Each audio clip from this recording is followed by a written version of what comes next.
Major funding for NJ Spotlight News is provided in part by NJM Insurance Group, serving the insurance needs of residents and businesses for more than 100 years. Horizon Blue Cross Blue Shield of New Jersey, an independent licensee of the Blue Cross and Blue Shield Association, and by the PSCG Foundation. Tonight on NJ Spotlight News, lightning strikes twice. In just over a week, 2 people are killed and dozens are injured, one as young as 7. Plus, a controversy over a judicial nomination. Democrats say Emil Beauvais, who could become a federal judge, helped the DOJ withhold the Jeffrey Epstein files. He is the prosecutorial version of a drunk driver. He is reckless and dangerous. Also, the U.S. Senate approves $9 billion in cuts to public media and foreign aid. All eyes are on the House for the final vote, what it means for viewers like you. Public media plays an important role in the fabric of our communities across the United States, and it is essential to an informed and engaged society. And after devastating floods swept through Plainfield, community members rallied to reopen a local animal shelter that was destroyed in the storm. We were really overwhelmed with all the community just in general in the surrounding areas on how they were really willing to go and just come and drop off all these donations. NJ Spotlight News begins right now.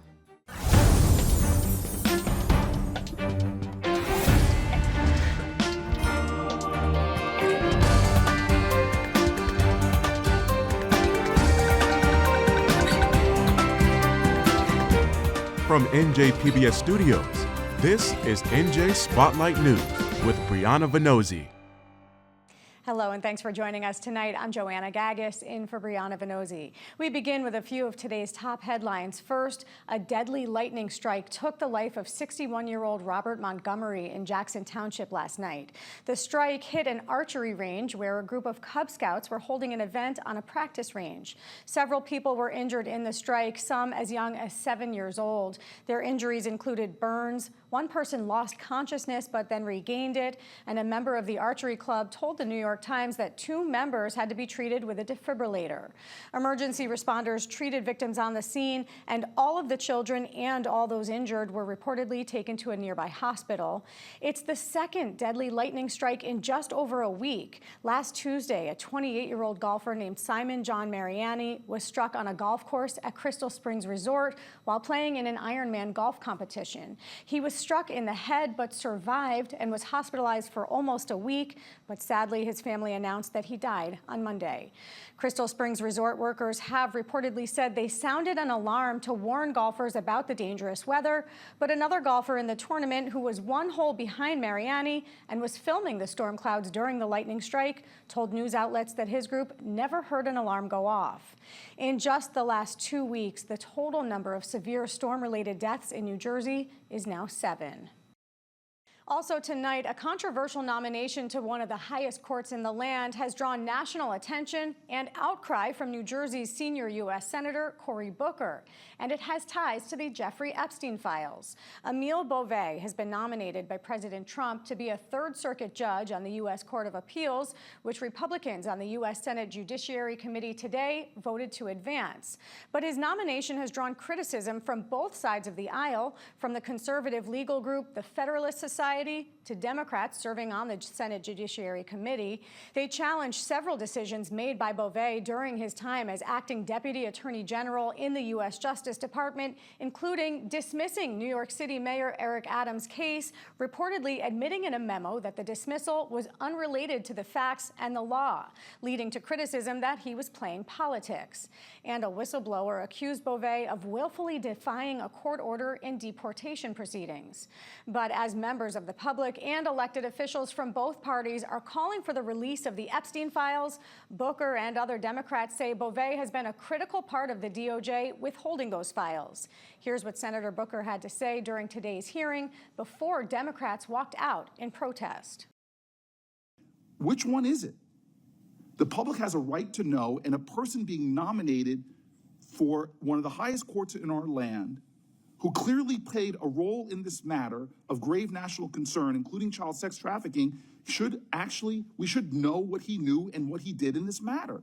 And another confirmed measles case in New Jersey. This one may have exposed the public at 9 different locations across North Jersey, according to state health officials. Those potential exposures were between July 4th and July 8th and include several healthcare facilities, including the pediatric department and Joseph Sanzari Children's Hospital at Hackensack University Medical Center, Elite Pediatrics in Elmwood Park, and a CVS on Schuyler Ave in Kearney. The affected person also stopped at a few stores, including Roasted Coffee and the Newport Mall, both in Jersey City, and Al Basha in Patterson. Measles is a highly contagious disease and can be spread through the air or contact with a contaminated surface. Anyone exposed in early July could experience their first symptoms as late as Saturday, August 2nd. It starts with a cough, runny nose, and fever, and after 2 to 3 days, white spots may appear in the mouth. Between days 3 and 5, flat red spots can appear on the face, arms, legs, and body. Measles can be deadly for children and vulnerable populations. The disease was eradicated in the U.S. in 2000, but decreased vaccinations have led to thousands of cases across the U.S. each year for the last several years. Early this morning, the United States Senate passed the rescissions bill that cuts around $9 billion in aid for foreign assistance programs and for public radio and television funding through the Corporation for Public Broadcasting. The bill was revised before it passed, with some funding restored for HIV/AIDS prevention programs, but the cuts to public media stand, and they're poised to have a massive impact on stations like ours all across the country. I'm joined now by Cassandra Etienne, Associate Director of Membership and Programming at the Center for Cooperative Media at Montclair State University. She shares her take on the impact these cuts will have on public media outlets and the communities they serve. Cassandra, so great to have you with us tonight. You know, we've been talking kind of big picture about what these cuts are, how they're going to impact broadly the CPB, the Center for Public Broadcasting. But on a more local level, can you just help explain the role of public television and radio, public media in general, across the country? Sure. Glad to be with you this evening. So when we think about the role of public media, it provides access to high quality news and information that is free and accessible to viewers and to readers. And also this public media also provides educational programming. Public media is also essential in times of emergencies and crises. So public media plays an important role in the fabric of our communities across the United States, and it is essential to an informed and engaged society that can participate civically. And obviously, we talk about this as NJPBS, who are directly impacted. We know $1.5 million will be cut from our NJPBS budget alone. That is significant. There is no funding that goes directly from the CPB to your organization, but there is a partnership here. And I want to talk about that and how it serves the public at the Center for Cooperative Media at Montclair State University. Explain how the partnership allows us to reach more people. Sure. As a matter of fact, I'm reminded of an example because of a luncheon that we hosted recently where we gathered the partners of our Spanish Translation and News Service, Spanish Translation News Service. We met with our in-language partners and English language partners, including NJ Spotlight. And we discussed how this service of making news and information available to Spanish-speaking audiences that may not have access to this content otherwise. And so this partnership with NJ Spotlight helps Spanish in-language publications to translate and then share this information with their audiences. That's just one example. We also have a number of other partnerships, including a news content sharing service that we're launching also in partnership with NJ Spotlight. So we can see how the cuts to public broadcasting will have reverberating impacts in ways that are immediately tangible and that we can kind of surmise, but also in ways that we don't hear about as often. There have been accusations from Republicans who say that public television, public news, has become part of the woke media machine. Are those accusations fair? the argument that support for local news, for public media, is some sort of is partisan in some way. I would question that. We know that public media is not beholden to like corporate interests per se, or as vulnerable to advertising and other stakeholders as other types of media are. And so when you have the fact that corporate interest is not always guaranteed, but you had funding that had already been allocated in support of public media being now stripped away, that's it's something that almost had been taken for granted, or someone had been guaranteed, and now that's just being ripped away from public media, and that's a disservice to the people that depend on it for news, and also to the providers who create the content. We know that there are two senators who did vote against this, two Republican senators, Lisa Murkowski and Susan Collins, but it does now go back to the House. We'll be watching to see what happens. But Cassandra Etienne, I want to thank you so much for joining us, and thank you for your insight. Thank you for having me. People who live in long-term care facilities count on Medicaid payments for most of their basic needs, but some necessities have to be paid for by a stipend they receive from state government. But not all states are the same, and many are saying New Jersey is grossly underfunded. Senior correspondent Brenda Flanagan has more on their request for an increase and a proposed bill that could make the change as part of our ongoing series, Under the Dome. You can't do it. You can't even go to a dollar store and get things, it's just impossible. Stacy Moore's disabled. She lives at the Preakness long-term care facility in Wayne, where Medicaid pays her room, board, and care. For everything else, she struggles to make ends meet with what's called a personal needs allowance. In New Jersey, it's $50 a month. And then I have a rental of the landline telephone, so I end up with $41.20 a month to live off of. And that's everything: toothpaste, shampoo, conditioner, lotion, everything. We get $50 a month, and that pays for very little. Snacks here are $2 for a bag of potato chips. Haircuts are $25. I just had a haircut, $25. Lou Bonilla depends on Medicaid to cover his room, board, and care at the Complete Care facility in Brick. He's a former musician, a guitar player who loves to listen to music, but he can't really afford to download songs. I feel like it's unmanageable. It doesn't go far. I'm broke by the 15th. Sometimes I have to ask my brothers for extra money for snacks. Yeah, it's pretty rough. There's like 32 states that pay a higher rate than New Jersey pays. And right now, $50 a month is just $1.67 a day. It's literally not even a cup of coffee a day that the residents are getting. New Jersey's long-term care ombudsman estimates some 30,000 Medicaid residents surrendered all their savings, pension payments, and Social Security checks to reside in these facilities. On $50 a month, many can only afford hand-me-down clothing. They will pick from clothes that are available from residents who have passed on. And sometimes that's how they get new clothes. This is just not a dignified way to live. She supports a bipartisan bill, S 3319, that had raised Jersey's personal needs allowance to $140 a month. With federal subsidies, it had cost the state $15 to $16 million more a year, according to calculations by the nonpartisan Office of Legislative Services. The measures won unanimous support from both Assembly and Senate committees, but still hasn't been posted for a vote in the legislature. Co-sponsor Democrat Senator Andrew Zwicker admits with federal Medicaid cutbacks looming, there's some fiscal tension. If you are very fiscally conservative, you question everything when it comes to what government should spend. I get that.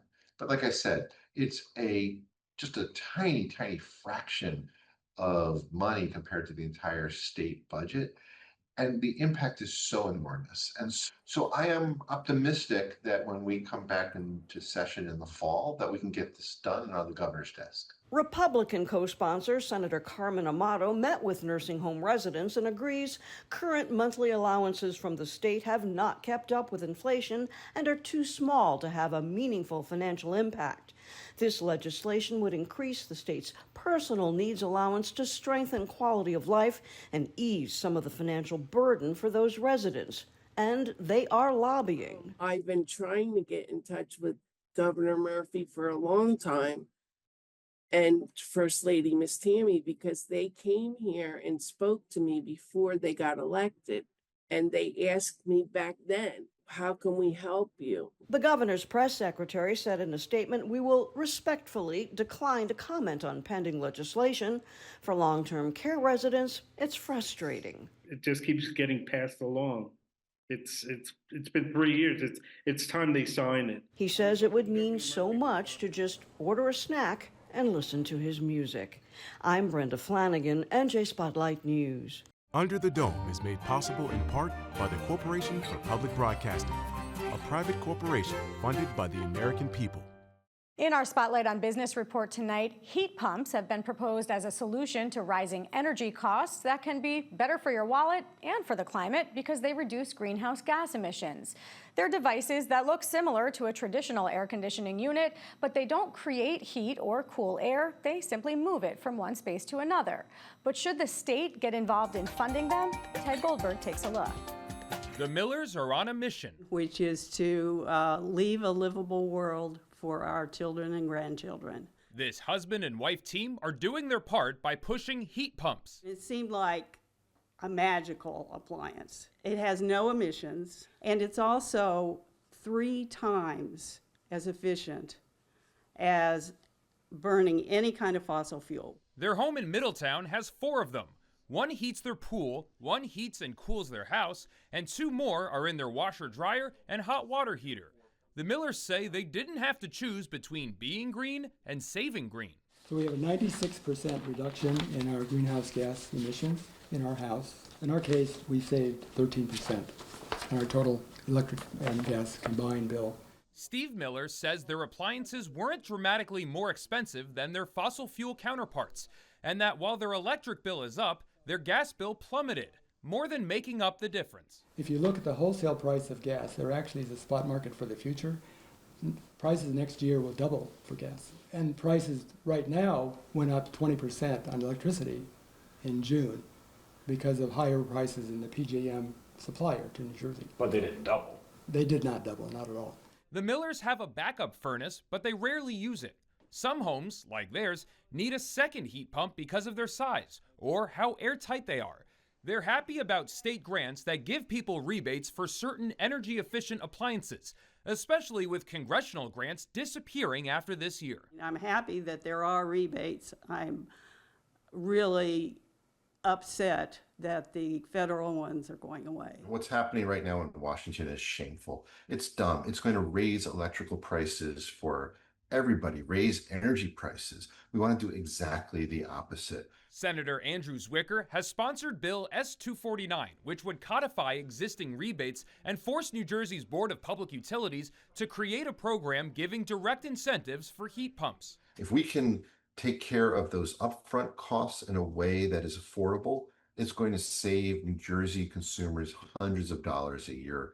And so this is exactly the right time to get this done. And that's why I feel confident that we will as this year progresses. The actions of this Congress and the president will increase energy costs in a state like New Jersey. And so the state is really the only one who can help. State and utilities in New Jersey are the ones who can help you lower your energy costs, improve efficiency, and improve the safety and comfort of your home. Mark Kresowick works for the American Council for an Energy Efficient Economy. He says heat pumps have become more popular and more user-friendly. The technology certainly improved over the last 2 decades, and part of that's been driven by better efficiency standards. So now you can get a good heat pump that's going to provide heat as low as negative 13 degrees outside. They do the job of 2 appliances in one. So they can run like an AC, but in reverse, or like a refrigerator, but in reverse. So they can cool your home like an AC would, although it would be more efficient, and they're more efficient than gas furnaces and boilers. David Amonfu is a building decarbonization advocate for the National Resources Defense Council. He's confident that New Jersey's power grid can withstand the growth in demand that would come with more heat pumps statewide. Heat pumps tend to be much more efficient appliances, and since state data says 14% of emissions come from residential buildings, that could give them a bigger role going forward. We don't expect this transition to happen overnight where 10 million heat pumps are sold in a day. We expect it to happen gradually. And so in that time, with smart planning, we will expect to see that the grid will continue to perform stably and reliably. According to a 2020 survey done by the U.S. Energy Information Administration, about 3% of New Jersey households have heat pumps, but advocates like Creswick say it's likely outdated information. More incentives at the state and federal levels could increase demand over the next few years. In Middletown, I'm Ted Goldberg, NJ Spotlight News. Support for the Business Report is provided by the Newark Alliance presents the 2025 Halsey Fest, featuring the vibrancy of Newark's Arts and Education District and Halsey Street. Halsey, a neighborhood built on hustle and heart. The 2025 Halsey Fest schedule is available at halseynwk.com. Monday night's devastating storm destroyed homes and businesses, but one story caught the attention of the public: an animal shelter in Plainfield where rising floodwaters threatened the lives of the dogs and cats trapped in their cages. Raven Santana reports on how the owners saved every life and how the community is stepping in to help them rebuild. So we swam from across the street over the night it was occurring. Those 2 major hours, the water was just up to the first floor level, which meant, based on history, the entire 8-foot basement was full of water. Torrential rain slammed Union County late Monday night, rising water turning calm streets into raging rivers. At the Plainfield Area Humane Society, the situation turned dire within minutes. Board member Salvatore Corano knew he had to act fast, literally diving into the water, swimming across the street to the shelter, knowing that more than 80 cats and dogs had no way to escape. They can't care for themselves when they're in the dark, locked either in a pen or a cage, and we knew the commitment was to do what we can. And we did. And gratefully and thankfully, we're safe, the animals are safe, and yes, the days ahead are hard, but we're here to do it. Corano gave us a tour of the wreckage. Mud-caked kennels, ruined food, drowned medical supplies. Outside where dogs once played, floodwaters still linger. Water lines etched high on the building walls tell the story. This storm showed no mercy. So for the cats, fairly easy. We just scruffed them, put them in higher cages. For dogs, especially if they were afraid, and we have dogs 50+ pounds. A lot of them, they were scared. Risk of getting bit, risk of getting hurt. So we just picked them up, held their muzzles with our mouths, and put them in top cat cages. Josh Reyes is the director of operations for Hope for Paws Humane Society in Plainfield. He, along with Corano and other employees, swam to help get animals to safe areas of the shelter. As word spread online, a wave of support followed. Nearby shelters, including the Plainfield Animal Hospital, also stepped in. Others in the community opened up their homes. Overwhelming. We went and we did a post to go and help the Plainfield Area Humane Society, and then it kind of went viral. We were really overwhelmed with all the community, just in general, in the surrounding areas, on how they were really willing to go and just come and drop off all these donations: towels, blankets, bowls, crates, kennels, cleaning supplies, and we decided to step up to go and help them. We've worked with them for a really long time. We've known them for a really long time, and we want to help them, So we're going to be holding everything for them until we get the green light and they're ready to take it. Donations are now flooding in, but for Reyes and Corano, the road ahead remains steep. They say the real need now isn't just food or towels, it's funding to rebuild. I just want to say, we want to get back to the day before the storm. The community has come together. We got a lot of physical donations in, but we need monetary donations to bring this building back up to speed, but even more so figure out a new building or if we have to move somewhere else. The floodwaters have receded, but the emotional toll of this storm still runs deep. Amid soaked walls and broken crates, one thing remains untouched: the spirit of this community and its unwavering fight for the voiceless. For NJ Spotlight News, I'm Raven Santana. That's going to do it for us tonight, but a reminder, you can download our podcast wherever you listen and watch us anytime by subscribing to the NJ Spotlight News YouTube channel. Plus, you can follow us on Instagram and Blue Sky to stay up to date on all the state's big headlines. I'm Joanna Gagis for the entire team at NJ Spotlight News. Thanks for being with us. Have a great night, and we'll see you right back here tomorrow. New Jersey Education Association, making public schools great for every child. RWJ Barnabas Health. Let's be healthy together. New Jersey Realtors, the voice of real estate in New Jersey. More information is online at njrealtor.com. And Orsted, committed to delivering clean, reliable, American-made energy. For more than a century, New Jersey Realtors has worked to advocate for home ownership and private property rights. Whether it's your home or business, we work on the issues that matter, here in Trenton and in your neighborhood. As the voice for real estate in New Jersey, we support initiatives that safeguard home ownership, strengthen communities, and reinforce our economy. Learn more at njrealtor.com. Orsted believes that clean energy is more than just a power source. It's an opportunity to create stronger economies and communities. Together, the South Fork Wind and Sunrise Wind projects from Orsted will provide American wind-powered energy for New Yorkers and support jobs, education, and the local supply chain. Orsted, committed to a clean energy future for New York.